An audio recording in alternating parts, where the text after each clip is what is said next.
Hello বন্ধুরা, তোমার সকলকে স্বাগতম। আজকের এই ভিডিওতে আমরা রায়ামার্টিন প্রশ্নবিচিত্রা 2025 নবম শ্রেণী জীবন বিজ্ঞান বিষয়ে যে তোমাদের দ্বিতীয় টেস্টের জন্য 8 নম্বর স্কুল রয়েছে, মেদিনীপুর কলেজের স্কুল, পেজ নাম্বার হচ্ছে 348 448।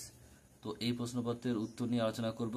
বিভাগ ক এবং বিভাগ খ এর একের দাগের বলছে সঠিক উত্তরটি নির্বাচন করে লেখো। একেরটা বলছে হিলবি কারক হলো কি? এটা হবে কি এনএ ডিপি প্লাস। একটি শিশুর মলার দাঁতের সংখ্যা কত? এটা হবে 8টি। 8টি। থুতরাজ থেকে পাওয়া যায়, এটা হচ্ছে কি ডাটুরিন।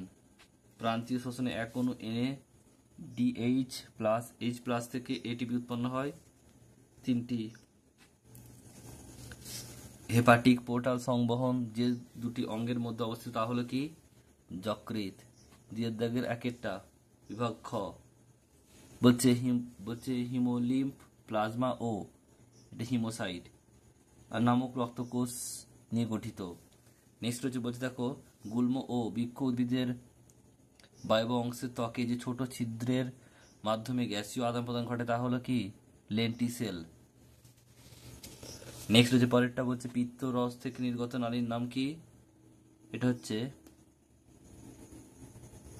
সেন্টিক নালী। নেক্সট হচ্ছে দেখো সত্য মিথ্যা। এক একটা মানব দেহে সব অস্থি সন্ধিতে সানিভেল তরল থাকে, এটা ভুল হবে, মিথ্যা। হৃৎপিণ্ডের অলিন্দ নিলয় সংকোচন একই সঙ্গে ঘটে, এটাও মিথ্যা। আর ট্যানিন হলো কার্বনযুক্ত রচিত পদার্থ, এটা সত্য। সিয়ের দাগের প্রশ্ন দেখো এক একটা কেলভিন চক্রকে C3 চক্র বলা হয় কেন? কি লিখবে? কেলভিন চক্রে প্রথম উৎপন্ন পদার্থ পিজিএ যা 3টি কার্বনযুক্ত, তাই একে C3 চক্র বলা হয়।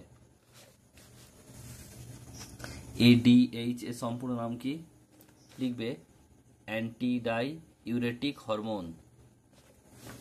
নেক্সট প্রশ্ন বলছে কাঁকড়া বীচের শাসঙ্গের নাম কি?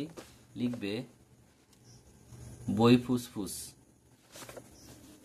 পরেরটা বলছে লিপিড বিপাকের সঙ্গে সম্পর্কিত ধমনী গাত্রের একটি সমস্যার নাম লেখো। এটা হবে অ্যাথারোস্ক্লেরোসিস। এরপরে স্তম্ভ মেলাতে হবে।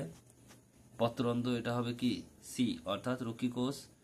নিম্নমুখী পরিবহন, এটা হবে এ ফ্লোয়েম কোষ, ফ্লোয়েম আর কি। নেফ্রনে ইউ আকৃতি অংশ, এটা হবে কি? Henry loop, B.